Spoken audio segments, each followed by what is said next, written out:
My dear friends, നമ്മൾ ദിവസവും ധാരാളം ആളുകളെ കണ്ടുമുട്ടുന്നുണ്ട്.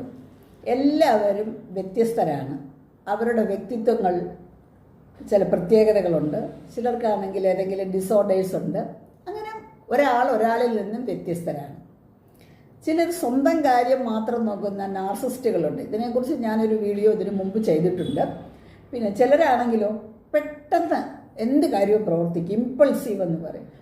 അവർ സൈക്കോപ്പതിക്കോ പേഴ്സണാലിറ്റിയോ ഒക്കെ ഉള്ളവരായിരിക്കും.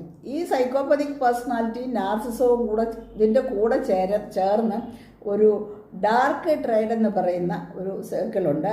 അതിൽ പെടുന്നതാണ് മാക്കിയവെല്ലനിസം എന്ന് പറയുന്നത്. ഇതൊരു വ്യക്തിത്വത്തിൻ്റെ പ്രത്യേകതയാണ്. സ്വന്തം കാര്യം നേടാൻ എന്തു വഴിയും സ്വീകരിക്കും. അപ്പോൾ അനുയായികളിലൊക്കെ സ്വാധീനം ചെലുത്താനുള്ള കഴിവ് അവർക്കുണ്ട്. അധാർമികത, പാലിക്കാൻ പറ്റാത്ത വാഗ്ദാനങ്ങളൊക്കെ കൊടുക്കും.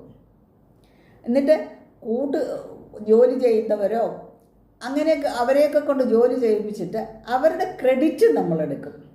ഇപ്പോൾ സ്നേഹബന്ധങ്ങളിലാണെങ്കിൽ പ്രലോഭനങ്ങളൊക്കെ നൽകി അവരെ നമ്മുടെ വശത്ത് കൊണ്ടുവരും. ഇവരുടെ കാര്യം കാണുമ്പോൾ അവരെയൊക്കെ തഴയും. കുടുംബ ബന്ധങ്ങളിൽ, ഇപ്പം ഭാര്യാഭർത്തൃ ബന്ധങ്ങളിലാണെങ്കിൽ കുറച്ച് സംശയമൊക്കെ വരും. സ്വന്തം കാര്യം സാധിക്കുക എന്നുള്ളതാണ് അവരുടെ. അതിന് ഏതറ്റം വരെ പോകാനും അവർക്ക് വിഷമമില്ല. ഇപ്പം നാർസിസം ആണെങ്കിൽ സ്വന്തം കാര്യം സാധിക്കും എന്നുള്ളതാണ്. ഇതല്ല, ഇതിനു വേണ്ടി ഏത് മാധ്യമവും അവരുപയോഗിക്കും. ഗോസിപ്പുകളും പറയും, ആത്മാർത്ഥത ഇല്ലാത്ത പുകഴ്ത്തലുകൾ, പിന്നെ പവർ പൊളിറ്റിക്സ് തുടങ്ങിയ സ്വഭാവ പ്രത്യേകതകളിൽ മാക്കിയവെല്ലിനിസത്തിൻ്റെ പ്രത്യേകതയാണ്. ഇതിനെക്കുറിച്ച് ഒരു വീഡിയോ ഞാൻ ചെയ്തിട്ടുണ്ട്.